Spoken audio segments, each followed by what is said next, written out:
ஆண்டவராக இயேசுவின் நாமத்தில் தொலைக்காட்சி நேயர்களுக்கு அன்பின் வாழ்த்துக்கள். இந்த நாளின் செய்தி விசுவாசத்தினுடைய மேன்மைகள். இன்றைக்கு கிறிஸ்தவ உலகத்திலே அதிகமாய் பேசப்பட்டாலும் அது இன்றைக்கு குறைந்து காணப்படுகிறது. ஆண்டவர் சொன்னார், மனுஷகுமாரன் வரும்போது விசுவாசத்தை காண்பாரோ. இன்றைக்கு ஏராளமான விசுவாச போதனை இருக்கிறது. ஆனால் அது ஒரு தவறான போதனை. வாழ்வுக்காக, வசதிக்காக, மண்ணுக்காக, மாணிக்கத்திற்காக. ஆனால் விசுவாசம் அதை போதிக்கவில்லை, அதிலும் மேலான ஒன்றை போதிக்கிறது. நீங்கள் 11ஆம் அதிகாரத்தை வாசிக்கும் போது அந்த விசுவாச வீரர்கள் பட்டியலே நிறைய பேர் பார்க்கலாம். அதை யாருமே இம்மைக்காக வாழ்ந்தவர்கள் அல்ல, மறுமைக்காக வாழ்ந்தவர்கள். எனவேதான் சாகு கொடுத்த தங்கள் பிள்ளைகளையும் இனி வரும் பலன் மேல் நோக்கமாயிருந்து அந்த விசுவாச பட்டியலிலே வருகிற அத்தனை பேர்களுமே மறுமைக்காக வாழ்ந்தவர்கள். இன்றைக்கு பேசப்படுகிற விசுவாசம் இன்மைக்காக, வீடு, வசதி, வாய்ப்பு, வெளிநாட்டு வேலை, இதைத்தான் பேசப்படுகிறது. உண்மையில விசுவாசம் அது அல்ல. விசுவாசம் என்பது எல்லா சூழ்நிலைகளிலும் ஆங்கிலத்தில் சொல்வார்கள், அதாவது அந்த விடாப்பிடியான முயற்சி. அதற்கு இன்னொரு பேர் விசுவாசம். பல நேரங்களில ஒரு குறிப்பிட்ட நேரத்தில் நாம் ஜெபிக்கிறோம், அடுத்து விட்டு விடுகிறோம். தாவீதை குறித்து சொல்லப்பட்டிருக்கிறது, அவன் எல்லாவற்றையும் இழந்து போனான், எல்லாவற்றையும் திரும்ப பெற்றுக் கொண்டான். அங்கே பயன்படுத்தப்பட்ட வார்த்தை அவன் தொடர்ந்து ஆங்கிலத்தில் பெர்சிஸ்டன்ஸ் என்று சொல்லுவார்கள், தொடர்ந்து. இன்றைக்கு அந்த தொடர்ச்சியான ஒன்று இல்லை. ஜெபம் கேட்கப்படவில்லை, சோர்ந்து போகிறோம். வாய்ப்பு இல்லை, சோர்ந்து போகிறோம். சுகமாகவில்லை, சோர்ந்து போகிறோம். இல்லை, அன்பர்களுடைய தொடர்ந்தேச்சியாக இவருடைய 11ஆம் அதிகாரத்திலே அந்த விசுவாசத்தின் பட்டியலிலே உங்கள் பெயரும் என் பெயரும் இடம்பெறத்தக்கதான ஒரு தொடர் விசுவாச ஓட்டத்திலே நாம் ஓடுவோம். ஒரு கடினம் ஏனென்றால் சூழ்நிலைகள் நம்மை மிரட்டுகிறது. பக்தன் சொன்னது போல நம்மை எதிர்க்கும் சக்திகள் பல உண்டு. நமக்கு சாதகமா இருந்தால் தொடர்ந்து பயணம் செய்கிறோம், சாதகமில்லை என்றால் விட்டு விடுகிறோம். அதுக்கு நாம் கொடுக்கிற தலைப்பு என்னவென்றால் தேவ சித்தம் இல்லை. நானே தேவ சித்த, அதாவது நடக்குமானால் தேவ சித்தம், நடக்காவிட்டால் தேவ சித்தம் இல்லை. அப்படி கிடையாது. நல்ல நோக்கங்களுக்கு தடைகள் உண்டு, தவறான நோக்கங்களுக்கு வாய்ப்புகள் உண்டு. இன்றைக்கு அநேக சூழ்நிலையை பார்த்து அதை கடிக்கிறார்கள். எப்படின்னா, இதே சித்தம் இல்லை, அப்படிதான் கிடையாது. சூழ்நிலை வித்தியாசமா இருக்கலாம், ஆனால் அவை எல்லாவற்றையும் கடந்தவர் ஆண்டவர். முதலிலே இந்த தெரிந்த ஒரு சத்தியம் தான் உங்களுக்கு. மார்க்கு சுவிசேஷம் 10ஆம் அதிகாரம் 46ஆம் வசனத்திலிருந்து 52ஆம் வசனம் வரைக்கும். அதாவது நம்முடைய வாழ்க்கையில் என்ன நடந்தாலும், எது நடந்தாலும், திரும்ப சொல்வேன், என்ன நடந்தாலும், எது நடந்தாலும், சப்போஸ் அது நடக்காவிட்டாலும், இதைத்தான் சாத்ராக், மேஷாக், ஆபேத்நேகோ சொன்னார்கள். விடுவித்தாலும் விடுவிக்காமற் போனாலும், இங்கே பயன்படுத்தப்பட்ட வார்த்தை சப்போஸ். ஆனாலும் தொடர்ந்து அந்த விசுவாசத்துல முன்னேறுவோம். அதை குறித்த ஒரு கதாபாத்திரத்தை கூட நான் பகிர்ந்து கொள்ள முடிய விரும்புகிறேன். மார்க்கு 10:46. பின்பு அவர்கள் எரிகோவுக்கு வந்தார்கள். அவரும் அவருடைய சீஷரும் திரளான ஜனங்களும் எரிகோ விட்டு புறப்படுகிற போது அங்கே சொல்லப்பட்டிருக்கிறது, திமேயன் மகனாகிய பர்த்திமேயு என்கிற ஒரு குருடன் வழி அருகே உட்கார்ந்து பிச்சை கேட்டுக் கொண்டிருந்தான். இதெல்லாம் சண்டே ஸ்கூலில் சொல்லப்பட்ட பாடங்கள். அவன் நசரேயனாகிய இயேசு வருகிறார் என்று கேள்விப்பட்டு, இயேசுவே, தாவீதின் குமாரனே, எனக்கு இறங்கும் என்றான். 46ஆம் வசனம். முதலாவது, அவன் ஒரு குருடன். இரண்டாவது, வழியே இருக்கிறான். மூன்றாவது, பிச்சை கேட்கிறான். அவனுடைய நிலைமை. தேவனுடைய படைப்புகளை பார்க்க முடியாது, எதையும் பார்க்க முடியாது. அவர் படைத்த வானம், சந்திரன், சூரியன், எதையும் பார்க்க முடியாது. நான் கொடுத்த முதல் தலைப்பு மேன் ஆஃப் ஹெல்ப்லெஸ், உதவியற்ற ஒரு மனிதன். அவன் அதாவது குருடன். இரண்டாவது, வழி அருகே. மூன்றாவது, பிச்சை. யோசித்து பாருங்கள் அவன் நிலைமைகளை. அவனும் மனதுக்குள்ளே கடவுள் என்கிற ஒருவர் நிந்தித்துக் கொண்டிருப்பார். அந்த கடவுள் சிலரை நன்றாக வைத்திருக்கிறார், சிலர் வேதத்துல வைத்திருக்கிறார், சிலர் உன்னதத்துல வைத்திருக்கிறார், சில பேரை மிகப்பெரிய செல்வங்களாக வைத்திருக்கிறார்.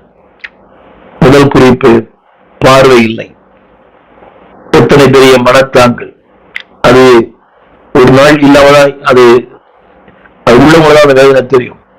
அந்த நமக்கு நல்ல பார்வை கொடுத்திருக்கிறார். இந்த பார்வையற்றல் படுகிற பாடு, இந்த வாகனத்தை கடப்பது, சாலையை கடப்பது, ரயில் பிரயாணங்களிலே இறங்கி ஏறுவது எவ்வளவு கடினம். ஒரு நாள் அப்படி வீட்டுல மின்சாரம் இல்லைன்னா அந்த எந்த பொருள் எங்க இருக்குன்னு நமக்கு தெரியல. நாம் பயன்படுத்துகிற பொருட்கள் தான், ஆனா எந்த பொருள் எங்க இருக்கிறது தட்டு தடுமாறி இருக்கிற பொருட்களை கீழே தள்ளி யோசிப்பார். ஆனால் அந்த குருடர்கள் அவர்கள் சரியான பாதையில் நடக்கிறார்கள். அவளுக்கு நிறைய மனத்தாங்கள் இருக்கலாம். ஏன் ஆண்டவன் இப்படி படைத்தார், எல்லாம் நல்லா வச்சிருக்கிறாரு, எனக்கு மட்டும் இந்த பாடு, இரண்டாவது வழி அருகே முகவரி இல்லை, அவளுக்கு எந்த ஒரு ஐடென்டிட்டி அடையாளம் இல்லை, எதுவுமே இல்லை. அப்படிப்பட்ட ஒரு வாழ்க்கை வழியை. மூன்றாவது பிச்சை, தொழில் செய்ய முடியாது, நிரந்தரமான வருமானம் இல்லை. கவனித்து பாருங்கள், அடுத்தவர்கள் எதிர்பார்த்து வாழ்கிற ஒரு வாழ்க்கை, தனக்கென்று ஒன்றும் சொல்ல முடியாது. இன்னைக்கு நிறைய நம்ம அப்ளிகேஷன்ல ஆக்குபேஷன் என்ற இடத்துல போடலாம், ஏதோ ஒண்ணு போடுறோம், ஆனா இவருக்கு அந்த ஆக்குபேஷன் என்ற இடத்துல ஒன்றையும் போட முடியாது. பிச்சை, அடுத்தவருடைய தயவு, அடுத்தவருடைய ஆதரவு, அடுத்தவருடைய இரக்கம், அடுத்தவருடைய அந்த பரிவு, அதை நம்பித்தான் வாழ்கிறான். நாம் கொடுக்க விரும்புகிற தலைப்பு என்றால் நம்பிக்கையற்ற வாழ்க்கை. இரண்டாவது, நோ ஹோப் நோ ஹீலிங். சுகம் பெறுவான தெரியாது. அவனோடு ஒருவேளை கடவுளை பார்த்து கேட்டிருப்பான், கடவுளை எனக்கு ஒரு பார்வை தாங்க, கடவுளை எனக்கு ஒரு வாழ்க்கையை தாங்க, அவன் எவ்வளவு கடவுளை வேண்டியிருப்பான். ஆனால் நம்பிக்கையற்ற ஒரு வாழ்க்கை. ஆரம்பத்தில் நான் சொன்னது போல நோ ஹோப் நோ ஹீலிங். சுகமும் இல்லை, எதிர்காலத்தில் நம்பிக்கை இல்லை. ஆனால் ஹெல்ப்லெஸ் மேன், முன்பாக சொல்ல போகிறேன். ஆனால் ஒரு நம்பிக்கையின் மனிதன், ஹோப்ஃபுல் மேன். 47ஆம் வசனம், 47ஆம் வசனம், இயேசு வருகிறார் என்று கேள்விப்பட்டு, அடுத்த வார்த்தை, இயேசுவே தாவீதின் குமாரனே எனக்கு இறங்கும் என்று கூப்பிடத் தொடங்கினான்.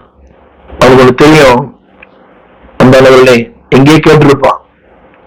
ஒரு நம்பிக்கை, அதுதான் சொன்னேன், ஹோப்ஃபுல் மேன், நம்பிக்கையின் மனிதன். என்னை கேட்டுக்கொண்டு வந்ததே பிள்ளைகளை, எல்லாம் முடிந்திருக்கலாம், உன் வாழ்க்கை முற்று பெற்றிருக்கலாம். ஆரம்பத்தில் சொன்ன போல ஹெல்ப்லெஸ் மேன், ஹோப்லெஸ் மேன். ஆனால் அவனுடைய குரலிலே ஒரு நம்பிக்கை இருந்தது, ஹோப்ஃபுல் கிரை. அவனுடைய வார்த்தையில ஒரு நம்பிக்கை. என்னை கேட்டுக்கொண்டு வந்ததே பிள்ளை, ஒருவேளை நீ எல்லாம் இழந்திருக்கலாம்.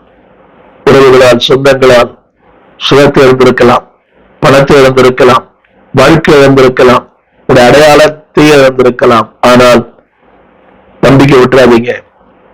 நம்பிக்கையுடைய சிறைகளே அரணுக்கு திரும்புங்கள், இன்றைக்கே திரும்புங்கள், அதன் டிப்பான நன்மை உங்களுக்கு தருவார். ஒரு நம்பிக்கை, நம்பிக்கையினால் வாயை பெறுவோம், நண்பனே நீயும் கலங்காதே.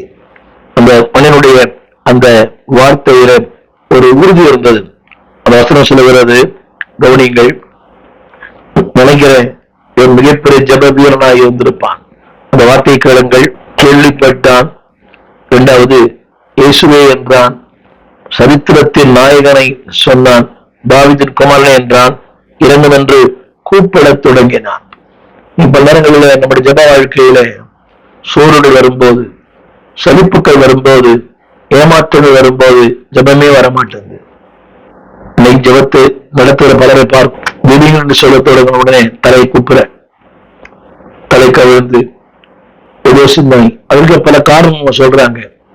என் போராடி எனக்கு தான் தெரியும், 1000 கஷ்டம், 1000 குழப்பம் வரும்போது, வீட்டில் உள்ள சண்டை, கணவனோடு, மனைவியோடு, பிள்ளைகளோடு, பெற்றோரோடு, அந்த தாக்கம் வரும்போது ஜபம் வராது. உங்களுக்கு தெரிவிக்கிறேன், ஒரு மன அழுத்தம் இருக்கும் போது ஜபம் வராது, ஒரு மனபாரம் இருக்கும் போது ஜபம் வராது இயல்பாகவே. ஆனால் இத்தனை மனபாரங்கள், சுகம் இல்லை, வாழ்க்கை இல்லை, பார்வை இல்லை, நிரந்தர வருமானம் இல்லை, வாழ்க்கையின் அடிப்படை தேவைகள் சந்திக்கப்பட முடியவில்லை. ஆனாலும் ஒரு நம்பிக்கை மனிதன். நான் சொல்ல விரும்புகிற அந்த வார்த்தை, he believed in Jesus. இயேசுவை நம்பினான். எல்லாம் முடிந்தது. உலகம் ஒரு இடம் முடிந்து சொல்லலாம், தேவன் ஆரம்பிக்கிறவர். இன்னைக்கு எல்லாம் முடிந்தது, வாழ்க்கையே முடிந்தது, என்னுடைய எல்லாமே முடிந்தது, தொழில் எல்லாம் இன்னைக்கு எல்லாம் முடிந்தது. ஆனால் நம்பிக்கை, அந்த வார்த்தையை நான் படிக்கிறேன். கேள்விப்பட்டார் இயேசு வருகிறார். என்னை கேட்டுக்கொண்டு நம்புடைய பிள்ளையே, உன் வாழ்க்கையில காட் இன்டர்வென். தேவன் வாழ்க்கையில குறுக்கிடுகிறார். உலகம் 1000 சொல்லும், உணர்ச்சிகள் 1000 சொல்லும், உறவுகள் 1000 சொல்லும். அத்துக்கு தூர போட்டுட்டு கவனிங்கள், ஒரு நம்பிக்கை. அவன் சொன்ன அடுத்த வார்த்தை, அதாவது உண்மையா சொன்னால் இந்த யாக்கோபு 5:16 அவன் சொந்தக்காரன். விசுவாசம் உள்ள ஜெபம், கருத்தான ஜெபம், கண்ணீரின் ஜெபம், உறுதியான ஜெபம், மறுபடியும் மறுபடியும் ஜெபிக்கிற ஜெபம், கருத்தாய், உறுதியாய், மறுபடியும் நம்பிக்கையின் குரல். இதை கேட்டுக்கொண்டிருக்க அன்புடைய பிள்ளையே, டோன்ட் கிவ் அப். நம்பிக்கை இழக்காதே. நண்பனே, நீ நம்பிக்கை இழக்க வேண்டாம். எல்லாம் முடிந்தது இல்லை, இதை ஆரம்பிக்க போகிறது. உலகம் ஃபுல் ஸ்டாப் வைக்கலாம், அந்த தேவன் அதை ஒரு ஆரம்பம் மாற்றுவார். ஒரு உணர்ச்சிகளை விட, ஒரு மருத்துவ ரிப்போர்ட்டை விட, உலகம் சொல்வதை விட, உலகம் 1000 சொல்லும். உனக்கு இதான் முடிவு, இதான் உனக்கு வாழ்க்கை, உனக்கு வாழ்க்கை இல்லை, வாய்ப்பே இல்லை, திருமணத்திற்கு வாய்ப்பே இல்லை, குழந்தை பாக்கியத்திற்கு வாய்ப்பே இல்லை, ஓய்வதற்கு வாய்ப்பே இல்லை. அவனுக்கு தெரியும் இருப்பது வழி அருகே, செய்வது பிச்சை, வாழ்க்கை நிலை கூட. ஆனா அவனுக்கு தெரியும் இந்த நிலையை மாற்றி வர முடியும். அவனுடைய ஒரே ஒரு வார்த்தை சொல்லப்பட்டிருக்கிறது. அவன் சொன்ன ஒரே வார்த்தை, எனக்கு இறங்கும், எனக்கு இறங்கும். A total prayer for the total life. ஒரு முழுமையான வாழ்க்கைக்கு ஒரு முழுமையான ஜெபம். நிறைய வார்த்தைகள் இல்ல, இந்த வார்த்தை நிறைய பேசுறோம், but we don't understand what we pray. என்ன ஜெபிக்கிறோம், எதற்காக ஜெபிக்கிறோம் என்பதே புரியவில்லை. திருச்சபையை பாருங்களேன், ஊழியன் ஒன்றுக்காக ஜெபிக்க சொல்லுகிறார், இவங்க வேற ஒன்றுக்காக ஜெபம் பண்றாங்க. கேட்ட ஆவியானவர் நெய்யாவரார் இல்ல. கருத்தான ஜெபம் கருத்தான பதிலை தரும், குறிப்பான ஜெபம் குறிப்பான பதிலை தரும். ஒரே ஒரு வார்த்தை, தேவனே எனக்கு இறங்கும். இது யாக்கோபு 5:16-18 பொருத்தமான ஒரு மனிதன். கருத்தா ஜெபிக்கிறவன், ஊக்கமா ஜெபிக்கிறவன், மறுபடியும் ஜெபிக்கிறவன். இதை கேட்டுக்கொண்டிருக்கிற அந்த பிள்ளையே, டோன்ட் லூஸ் யுவர் ஹோப். இரண்டாவது குறிப்பு, இவன் முதலா சொன்னேன், ஹெல்ப்லெஸ் மேன். இரண்டாவது ஒரு ஹோப்பிங் மேன். சொல்ல போனால் எலியாவின் ஜபத்திற்கு சமமான ஜபம். எல்லாம் முடிந்தது, எல்லாம் முடிந்தது. ஆனாலும் அந்த எலியாவின் ஜபத்தை இவன் செய்கிறான். திரும்ப சொல்லுகிறேன், தேவனை, அதாவது சபைக்கு போனவன் அல்ல, சத்தியம் கேட்டவன் அல்ல, தேவன் நன்மையை பெற்றவன். ஒரு நன்மையும் இல்லை, சுகமும் இல்லை, பொருளாதாரம் இல்லை, ஒண்ணுமே இல்லை. ஸ்டில் அவன் எலியாவின் ஜபத்தை அவன் செய்தான். மறுபடியும் விடாப்பிடியாக. அடுத்து 48 சொல்ல, அவன் பேசாதிருக்கும்படி அநேகர் அவன் அதட்டினான். இதான் உலக இன்னைக்கு. இயேசுவோடு வாழ்வதற்கு வழிகாட்டுகிறவர்கள் கொஞ்சம் பேர் தான், ஆனால் தடையா இருக்கிறது அதிகம். அது என்னுடைய வாழ்க்கையிலும் வழிகாட்டுகிறவர்கள் மிக குறைவு. சபைக்குள்ள கூட பாருங்களேன், நன்மையான காரியங்களை சொல்றவங்க கொஞ்சம் பேர் தான். தவறான காரியங்களை, ஏன் போகிறாய், எதற்கு போகிறாய், அவருக்கு ஏன் காணி கொடுக்கிற, ஏன் ஊழியம் பண்ற, உங்க பிள்ளைகள் இல்லையா, உன் மனைவி இல்லையா, நீ எதுக்கு அங்க போய் ஊழியம் அந்த வேலை செய்யற, இவன் செய்ய மாட்டாரு, செய்வனை விட மாட்டார். திருப்புக்கள், இதை யாரும் ஏற்றுக்கொள்ள மாட்டாங்க. ஏற்றுக்கொள்ள மனதா இருக்கிறவர்களையும் அவர்கள் புறம்பே தள்ளுவார்கள். சொல்லுகிறது, அவன் பேசாதிருக்கும்படி. இதான் இன்னைக்கு உலகத்தை சொல்றாங்க. அரசாங்கம் சொல்றது, பேசாத, சுவிசேஷம் சொல்லாத, சத்தியம் சொல்லாத. நீங்க எல்லாரும் சொல்லுகிற வார்த்தை, எதுக்கு சத்தியத்தை பேசுறீங்க, ஜனங்களுக்கு என்ன தேவை அதை சொல்லுங்க. ஏன் நரகத்தை பத்தி பேசுறீங்க, ஏன் பாவி பாவின்னு சொல்றீங்க? இல்லை, இதுதான் இந்த உலகம் நம்ம மிரட்டுகிறது. நீங்க பாவத்தை பற்றி பேசுகிறவர்கள் மிக குறைவு. இந்த உலகத்துல பாவத்தை குறித்து கண்டித்து பேசுகிறவர்கள் மிக மிக குறைவு. எல்லாமே வசதி, வாய்ப்பு, ஆசீர்வாதம், அப்பதான் அவங்க வண்டி ஓடும். இல்ல, தேவன் விரும்புகிற ஒன்றை செய்யுங்கள், அவனை பேசாதற்குபடி. யோசித்து பாருங்க, இந்த உலகம் தூக்கி விடுகிற உலகம் அல்ல, நம்மை உள்ளே குழிப்படிக்கிற உலகம். தேவன் சொல்கிறது, மனங்கடிக்கப்பட்ட யாவரையும் தூக்கி விடுகிறார்.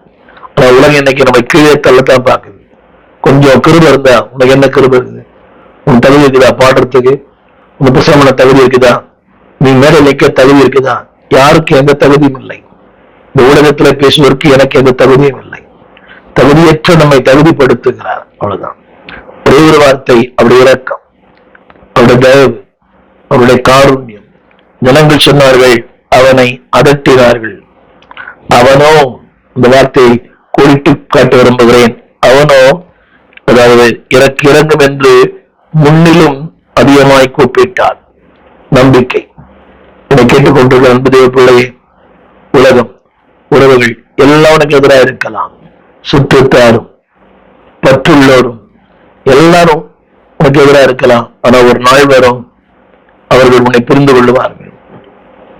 சொல்கிறேன், விட்டு விடாதே, தொடர்ந்து பயணம் செய். மூன்றாவது ஒன்று சொல்ல போகிறேன், இயரிங் சேவியர். உன் சத்தத்தை கேட்கும் ஒரு ஆண்டவர். என் சத்தம் கேட்க வல்லவரே, உருக்கமாய் இறங்குமே. சத்தம் கேட்கிற திரள் கூட இருக்கலாம், 1000 பேர் இருக்கிறான், ஆனால் நீ அவருக்கு விசேஷமானவள். நீ தனித்தன்மை வாய்ந்தவள், தனித்தன்மை வாய்ந்தவன். திரும்ப திரும்ப அவர் அவர் அவர் ஜெபித்தால் நடக்கும், இவர் ஜெபித்தால் நடக்கும், நீங்க ஜெபிச்சால் நடக்கும்.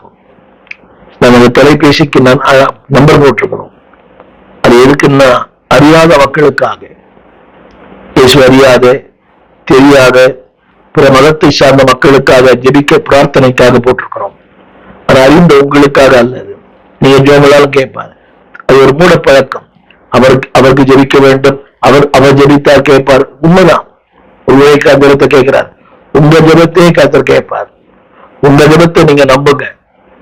மற்றவங்க ஜெபத்தை நம்புவதை விட உங்க ஜெபத்தை நீங்க நம்புங்க. ஏனால் உங்கள் தேவையை அறிந்த தேவன் உங்களோடு இருக்கிறார். அக்கறை உள்ளவர், பாரம் உள்ளவர். அவரை போல பாரம் உள்ளவர் யாரும் இல்லை. எங்களிடத்துல ஜெபிக்க நிறைய பேர் கேட்கிறாங்க. பாரத்தோடு ஜெபிக்கிற உண்மைதான். குடும்ப ஜெபங்களை ஜெபிக்கிற உண்மைதான்.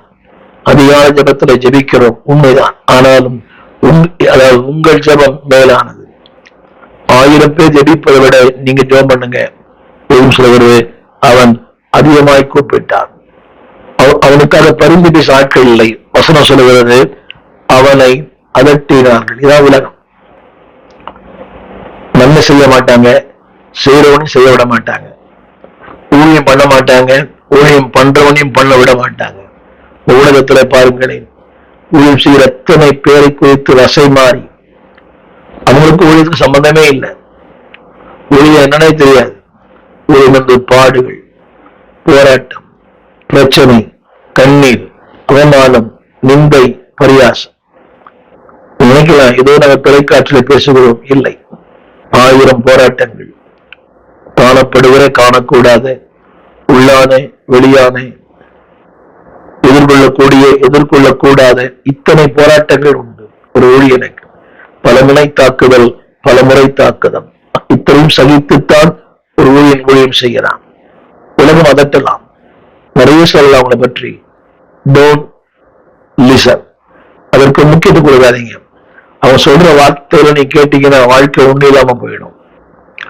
திரும்ப திரும்ப உலகம் என்ன சொல்லுகிறது முக்கியம் அல்ல, உங்களுக்குள் இருக்கிற ஆவியானவர் என்ன சொல்லுகிறார் அதை யோசித்து பாருங்க.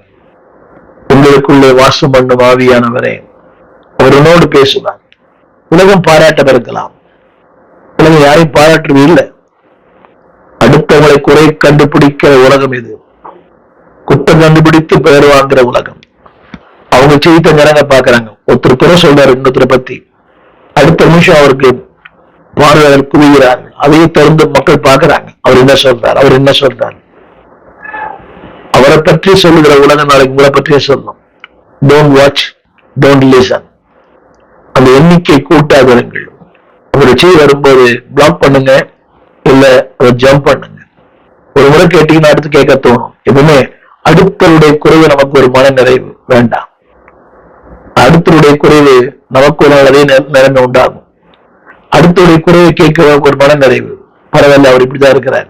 இல்ல, நீங்களா இருங்க. சொல்ல வந்த மூன்றாவது வார்த்தை, அந்த வசனம் சொல்லுகிறது, அவனுடைய கூக்குரலை அவன் கேட்டார், இயேசு நின்றார். ஹியரிங் சேவியர் எச்சல வரும். நின்றார்.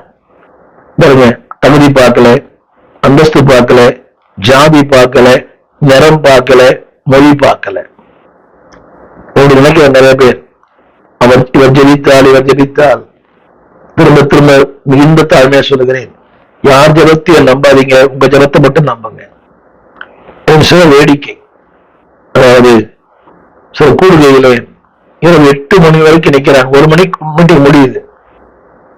8 மணி வரைக்கும் அந்த ஊழியக்கா ஜெபிப்பது நிக்கிறாங்க. அவங்க 1 மணிக்கு முடிந்த கூட்டம். அது என்ன எனக்கு ஒன்றும் புரியுது. அது அவர்கிட்ட கிருபை உண்மைதான், வரங்கள் இருக்கு உண்மை. அதே வரங்கள் உங்ககிட்ட கூட இருக்குது. God has put the potential in you. கவனிங்கள், பேதுருக்கு தனக்குள்ள அந்த ஒரு திறமை இருக்குன்னு தெரியாது.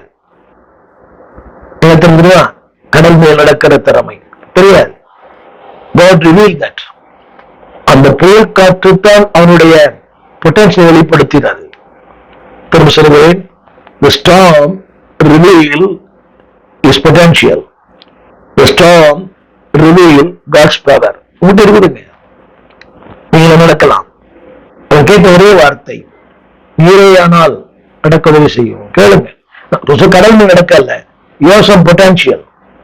நீங்க ஜெபம் பண்ணி 4 பேர் சுகமடைய முடியும். அடுத்த நேரத்தை நாடுங்கள், நல்லதுதான். Corrective prayer is good. ஆனால் அதுக்காக 1 மணிக்கு முடிஞ்ச கூட்டத்துல ராத்திரி 9 வரைக்கும் இருந்துச்சு.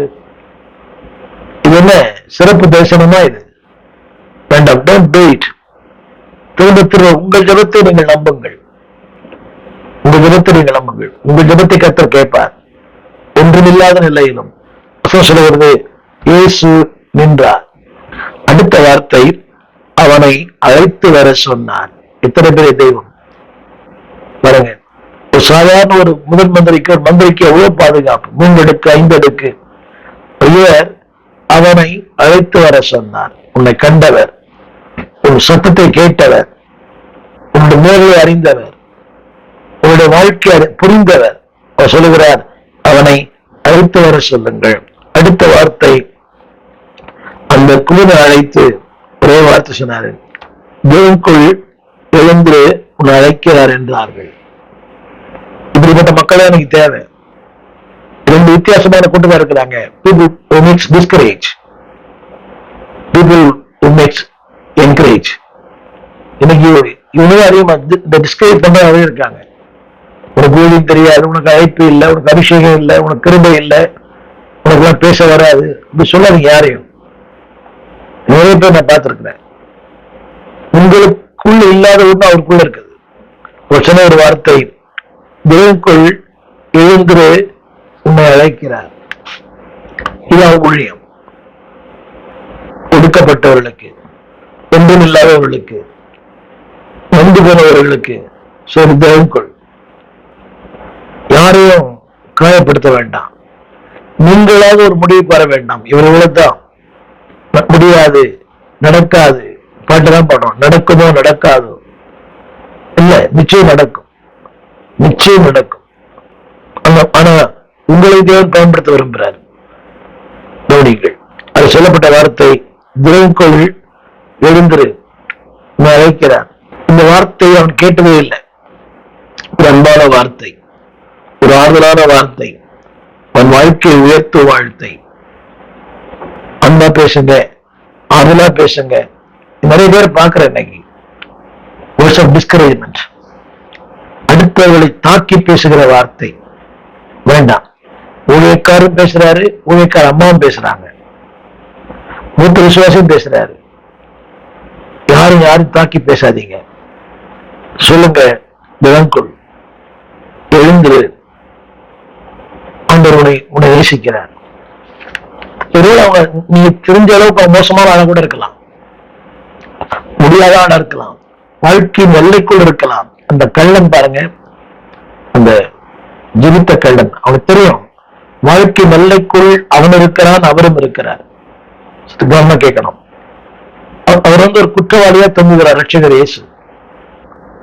வாழ்க்கை முடியும் நேரம், அந்த முடியும் நேரத்திலும் உனக்கு ஒரு நம்பிக்கை, என் வாழ்க்கை ஆரம்பிப்பார்.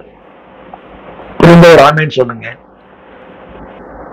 அவர் தண்டிக்கப்பட்ட ஒரு குற்றவாளி, அரசாங்கத்தால், ஆன்மீகவாதிகளால் நிர்வாணமா இருக்கிறார், பாடுகளோடு, வேதனையோடு, அவமானத்தோடு. ஆனால் இவனுக்கு ஒரு நம்பிக்கை, வாழ்க்கையின் எல்லையில் இருக்கிறவர், வாழ்க்கையின் முடிவில் இருக்கிறவர் எனக்கு ஒரு ஆரம்பத்தை தருவார். ஆமென் சொல்லுங்க. வாழ்க்கையின் முடிவில் இருக்கிற அவர் எனக்கு ஒரு ஆரம்பத்தை தருவார். தேவனை, ஆண்டவரே நீர் வரும்போது பாருங்க, அவர் இன்னும் அவர் மறிக்கத்தான் போறார்.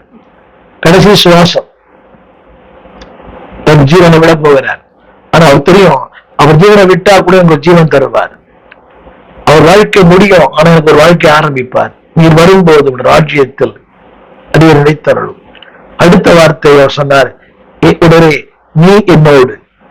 எத்தனை பெரிய வார்த்தை! நீங்கள் சேவியர், மத்திய 7ஆம் அதிகாரம் 7ஆம் வசனம். கேளுங்கள் அப்போது உங்களுக்கு கொடுக்கப்படும், தேடுங்கள் அப்போது கண்டறிவீர்கள், தட்டுங்கள் அப்போது உங்களுக்கு திறக்கப்படும். ஏனென்றால் கேட்கிற எவனும் பெற்றுக் கொள்ளுகிறான், தேடுகிறவன் கண்டடைகிறான், தட்டுகளும் திறக்கப்படும். உங்களுக்கு எந்த மனுஷனானாலும் தன்னிடத்தில் அப்பத்தை கேட்டால் தன் மகன் கல்லை கொடுப்பானோ, மீனை கேட்டால் அவருக்கு பாம்பை கொடுப்பானோ? பொல்லாதவர்களாகிய நீங்கள் உங்கள் பிள்ளைகளுக்கு நல்ல இவை கொடுக்க அறிந்திருக்கும் போது, கொடுக்க, அடுத்த வசனம், கொடுப்பது நிச்சயம் அல்லவா? சொல்லுங்க, கொடுக்க அறிந்திருக்கும் போது கொடுப்பது நிச்சயம் அல்லவா? இந்த கொடுப்பது ஒருவேளை மத்திய 7ஆம் அதிகாரம் எனக்கு தெரியும், அந்த 7:7, பாம்பை கேட்டால் மீனை கேட்டால் பாம்பை கொடுப்பானோ, அப்பத்தை கேட்டால் கல்லை கொடுப்பானோ? ஒரு வார்த்தை, நல்லவைகளை கொடுக்க ஒரு பெற்று அறிந்திருக்கும் போது, அந்த வார்த்தை சொல்லுவேன், கொடுக்க அறிந்திருக்கும் போது. அதை விட நம்முடைய வேண்டிக் கொள்வதற்கு நன்மையாமலை கொடுப்ப அதிக நிச்சயம் அல்லவா? உன் வாழ்வில அதிக நன்மைகளை கொடுக்க ஒரு ஆண்டவர். சொந்து போகாதீர். Hearing saviour. 4வது குறிப்பு, ஹீலிங் ப்ரொனவுன்ஸ்மெண்ட். ஒரு அற்புதமான சுகம். இந்த வார்த்தை சொல்லுவது மார்க்கு 10:52. அந்த வார்த்தை இப்படி சொல்கிறது, இயேசு அவனை நோக்கி, அவன் பார்வையடைந்தான், இயேசுவுக்கு பின் சென்றான். வார்த்தையிலே சுகம். The healing was pronounced. திரும்ப சொல்லுகிறேன், எல்லாம் முடிந்தது, வாழ்வே இல்லை. ஒரே வார்த்தை. அவனுடைய ஹிஸ்டரி ஒண்ணும் கேட்கல, ஒரே வார்த்தை, நீ போகலாம், உன் விசுவாசம் ரட்சித்தது. உடனே அவன் பார்வை அடைந்தான். நான் சொல்ல விரும்புகிற அந்த வார்த்தை, God honor your prayer, God honor your faith, God honor your standard. இந்த வார்த்தைக்கு சித்து கவனி. God honor your faith, God honor your standard.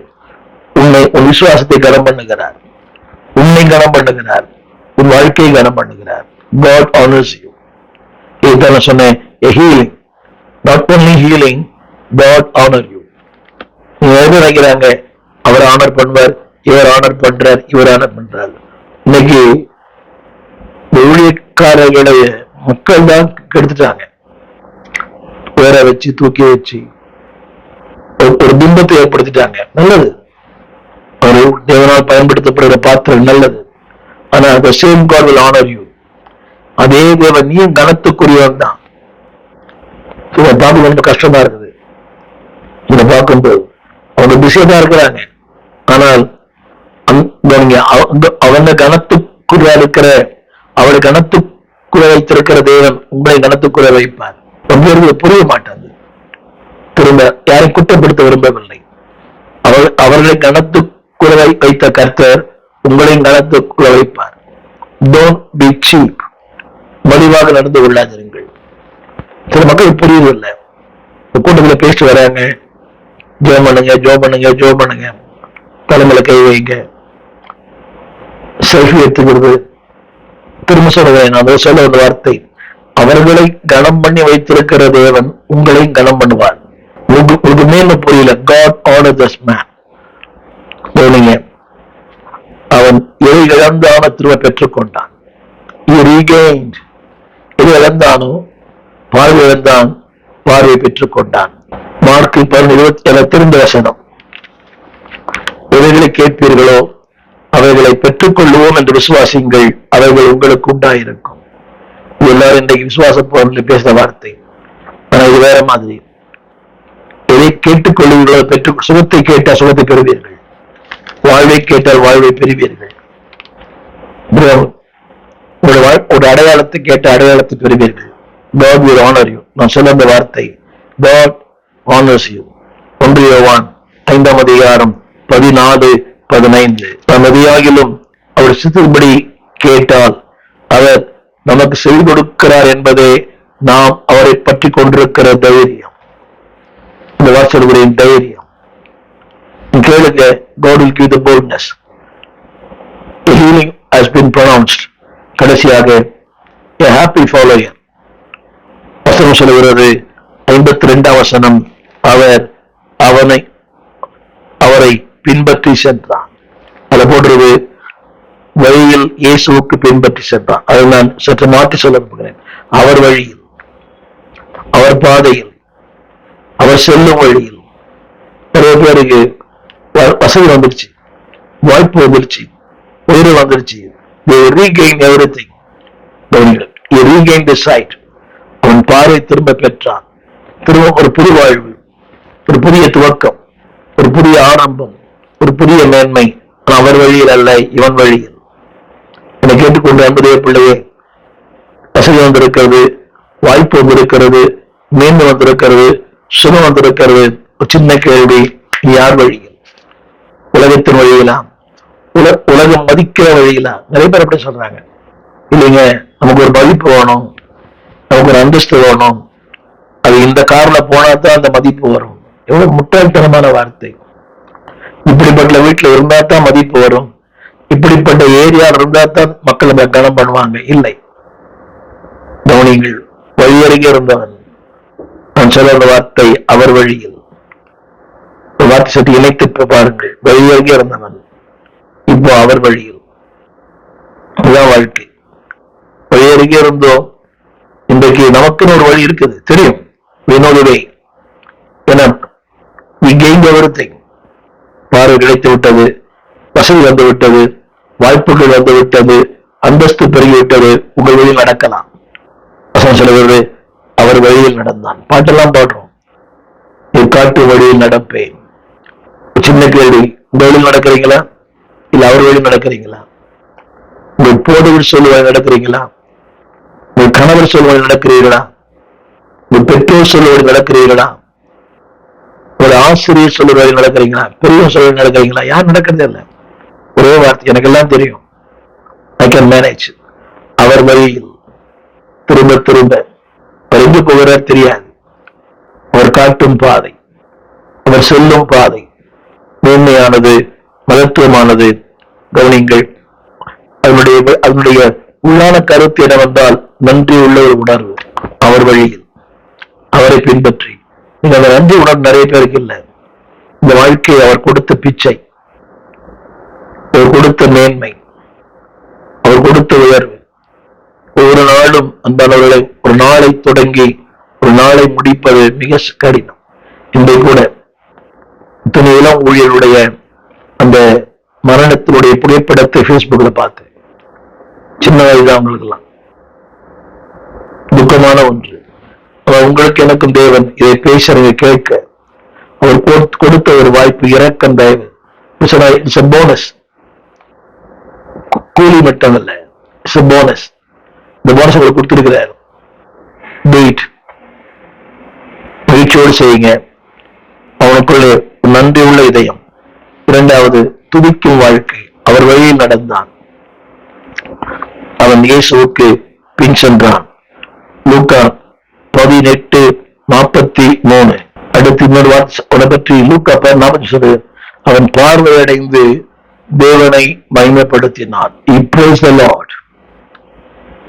நன்றி அதான் சொன்ன grateful Lord, thankful Lord.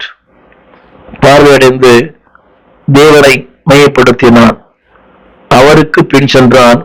ஜனங்கள் எல்லாரும் அதை கண்டு தேவனை புகழ்ந்தார்கள். என்னை கேட்டுக்கொண்டு அன்புடைய பிள்ளையே, உன் வாழ்வின் மாற்றம், உன் வாழ்வின் உயர்வு, உன் வாழ்வின் திருப்பங்கள் ஜனங்க பார்க்கணும். தேவனை மையப்படுத்தணும். அப்படிப்பட்ட வாழ்க்கை வாழ அர்ப்பணிப்பீர்களா? 107 சங்கீதம் 2:6 இப்படி சொல்லுகிறது. கர்த்தரால் சத்துருவின் கைக்கு நீங்களாக்கி மீட்கப்பட்டவர்கள் கிழக்கிலும் மேற்கிலும் வடக்கிலும் தெற்கிலும் உள்ள பல தேசங்களிலிருந்து வந்து சேர்க்கப்பட்டவர்கள் அப்படி சொல்ல கடவர்கள். கவனித்து பாருங்கள். சத்துருவின் கரத்தினால் வாழ்வு இல்லை, வசதி இல்லை, மேன்மை இல்லை, எதிர்காலம் இல்லை, நிச்சயம் இல்லை, எதுவுமே இல்லை. வாழ்க்கை எல்லாமே மனப்போராட்டம், கேள்வி மேல கேள்வி. அதே சொல்வது கிழக்கிலும் மேற்கிலும் வடக்கிலும் தெற்கிலும் உள்ள பல தேசங்களில் இருந்து சேர்க்கப்பட்டவர்கள் அப்படி சொல்ல கடவுள். என்ன சொல்லணுமா? கர்த்தரை துதியுங்கள், அவர் நல்லவர், அவர் கிருபை என்றும் உள்ளது. வாழ்வை பெற்ற, வசதியை பெற்ற, மேன்மையை பெற்ற, நல்ல வேலை வாய்ப்பை பெற்ற, இன்னைக்கு நீ யாரா இருக்கிறாயோ அந்த வரைக்கும் உயர்த்தின ஒரு துதிக்கிறீங்களா? துதிப்போன்னு சொன்ன உடனே ஒரு மயான அமைச்ச சபையில நன்றி இல்லை, இதயமே இல்லையே. வாழ்வு தந்தாரு, வாழ வைத்தாரு. அந்த துதி அந்த ஆராதனைக்கு வர்றது இல்லையே. இப்படி துதிக்கிறது ஆராதனைக்கே வர்றது இல்லை. அதே போல துதி வரும். இந்த பிரசனத்துல பாதி நேரம் வர்றது. மனசாட்சி இல்லாத ஜனங்கள். அன்புடைய பிள்ளையே, நீ வழியருகே இருந்தாய், பார்வையற்று இருந்தாய், பிச்சைக்காரனா இருந்த, உனக்கு வாழ்வு தந்தார், வசதி தந்தார், மேன்மை தந்தார், உயர்வு தந்தார். திரும்ப சொல்றேன், ஹெல்ப்லெஸ் மேன், ஹோப்லெஸ் மேன். இரண்டாவது ஒரு ஹோப்ஃபுல் கிரை, நம்பிக்கையின் குரல், ஹியரிங் சேவியர், நின்று பதில் சொல்லும் ஒரு ஆண்டவர். அடுத்தபடியாக ஹீலிங். ஐந்தாவதாக ஹாப்பி, வாழ்வில மகிழ்ச்சியையும் ஆனந்தம் தருகிறவர் நிச்சயம் தருவார். உனக்காக ஜெபிக்க விரும்புகிறேன், ஜெபிப்போம். நல்ல தகப்பனே, ஒன்றுமில்லாத எங்களுக்கு கொடுத்த மகிமையின் வாழ்க்கைக்காய் நன்றி. Hopeless and helpless, no happiness, மகிழ்ச்சி இல்லை, நம்பிக்கை இல்லை, எதிர்காலம் இல்லை. You have given the hope, you are the helper, and you have given the happiness. நீ கொடுத்த மகிழ்ச்சிக்காக நன்றி, நீ கொடுத்திருக்கிற நிச்சயத்துக்காக நன்றி. எல்லாவற்றுக்கும் மேலாக the thankful heart. அவன் அவரை மகிமைப்படுத்தினான். எல்லாவற்றிலும் மகிமைப்படுத்த இரக்கம் செய்யும். எந்த சூழ்நிலையிலும் ஆண்டவர் மகிமைப்படுத்த to be a thankful heart. ஜனங்கள் அதை கண்டு கர்த்தரை நம்பினார்கள். இந்த வாழ்க்கையில செய்கிற மகத்தான காரியங்களை உலகம் பார்க்கணும். ஆண்டவரே, உறவுகள் பார்க்கணும், சொந்தங்கள் பார்க்கணும்.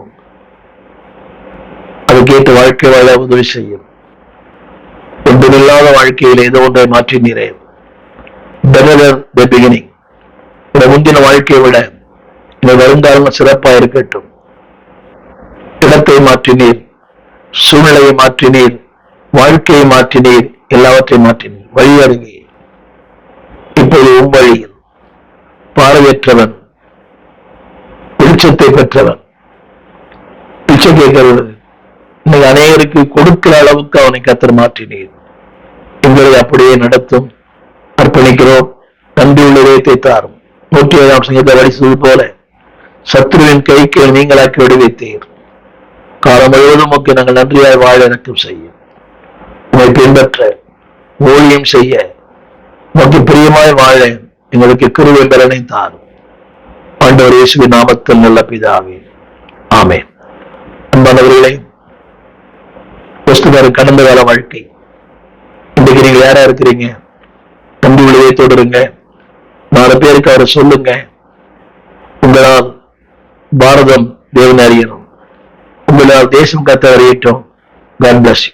எங்கள் விலாசம் போதகர் ஸ்டீஃபன் தேவகுமார், திறந்த வாசல் சபை, நம்பர் 65, பரமானந்த தெரு, 7 கிணறு, சென்னை 600001. தொடர்புக்கு 9841839287. மேலும் 04443183330. எங்கள் மின்னஞ்சல் stephenopendor@gmail.com. எங்கள் தேவ செய்திகளை யூடியூப் சேனலில் பார்த்து பயனடையுங்கள். தேவன் உங்களை ஆசீர்வதிப்பாராக.